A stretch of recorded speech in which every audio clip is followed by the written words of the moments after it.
Hi, welcome back to my channel. My name is Rachel, that is the R in the RK Stumbling Bear.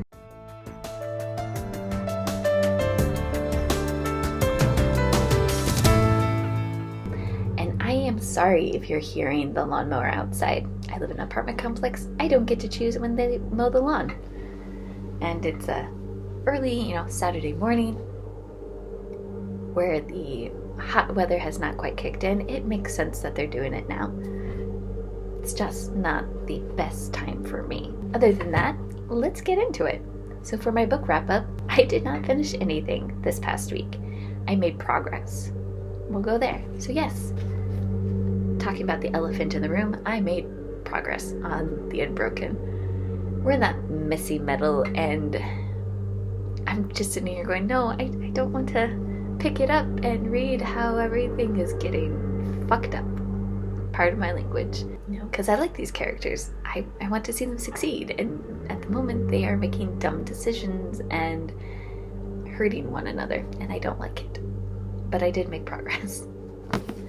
I also made progress on Perils of Sea and Sky, which is the arc that I am reading, and it has hooked me. I think last week I kind of described it as steampunkish, and I'm going to retract that a little bit. I'm going to compare this more to Castle in the Sky by Studio Ghibli, which is my favorite Studio Ghibli movie, but you kind of have this industrial world which is having leaps in technology in some locations and in some ways, but in others it doesn't. And that is what this is. But there still are fantastical elements. So Lillian Horn has done a good job blending science and fantasy. So it's one of those that actually fall under both, because there are elements, but I get the feeling that with the world that she has set up, there is a scientific explanation for everything. So even the fantastical elements are probably more sci-fi. I just don't understand it. It's now giving me those Castle in the Sky vibes, and I'm really loving it. I'm still only reading like a chapter a day, which is working for me. But there are some days I'm just like, but I want to read another one. So that's how you know that this is good, because I'm having to actually say, no, I gotta work on my behemoth. I'm really loving that, and going to continue working on those this week. I started, whereas I read like the first chapter or two of To Like the Lightning by Ada Palmer, and then my husband said, oh, I'm interested in this, and took it. And since it wasn't a focus book, I went, okay, that's fine. I'll get it back from you when you're done. And then I also just briefly started The Necessity of Stars. Just kind of, seeing if I would be in a mood to read a novella really quickly. I wasn't, just started it. And it's also interesting. First contact story from what I've gotten so far. And for my writing wrap-up, I did not write this week. The past couple weeks I've been more depressed, and it's been harder to get out of bed, and my writing time is in the morning. So this week I actually had days where I got out of bed. Like, I'm always going to work, that I have to do that. So getting out of bed means I'm getting up around 5 in the morning to go exercise, to come home, shower, eat, and then I write, and then I work on any like video editing items. So it depends on what time I get out of bed, what I get done before I go to work. And writing just hasn't been one of those things that I've been doing. But I did start exercising again, so that really helps bring everything around. So I'm hoping to do better this next week, especially because this next weekend is the Worldwide Write-a-thon, and I want to participate in that. For other media, so my husband and I like the comedian John Oliver and his Last Week Tonight episodes, and so we were catching up on what we had missed, and one of them was talking about school police. So this is coming after the shooting in Uvalde, Texas, where a gunman went in and killed children and teachers. And so as they're talking about school police in America, many schools have a program where they have they call it an SRO, which is a resource officer, or school resource officer. And I grew up having a resource officer in my school. In fact, my high school that I went to, it was a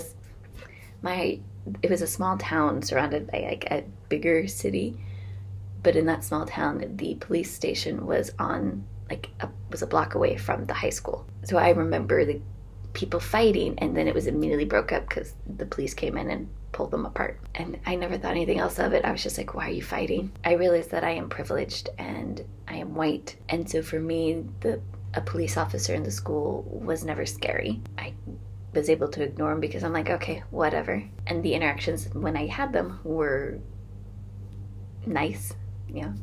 They were just wandering around. Okay, whatever. My high school was a campus setting, so we changed buildings. And so sometimes you would see the officer out there making sure traffic actually obeyed stopping, because the students needed to cross. We had 8 minutes to get to our classes because we had to change buildings. So my experience with an officer in the school was completely different than many other people's. But again, I'm white and I come from a privileged background. So it's good to have this conversation of police in schools and what do they actually do? Are they actually necessary to have there? And there were different recountings of how, oh, hey, I thought this person was kind of scary, and then actually this person's kind of interesting. It's cool that they're here.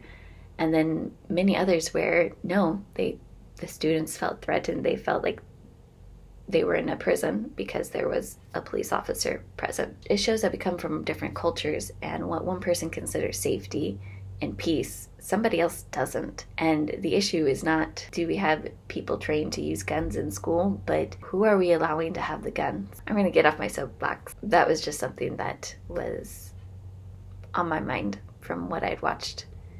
I mean, it's a comedic skit, and there are moments like where he pokes fun, but at the same time, the underlying topic is not funny. So besides that, I am still binge watching The Challenge. I'm enjoying it.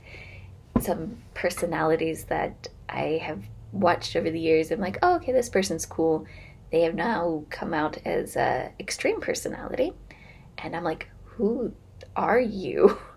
This is not how you've acted before. Like, oh my goodness. It's like someone you thought was reasonable all of a sudden comes out with crazy eyes. That's kind of what it's like.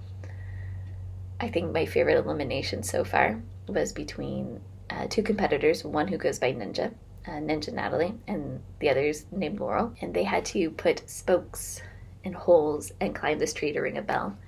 And Laurel got up there, put all of her things and rang the bell, and then Ninja's like, wait a minute, where's that last hole?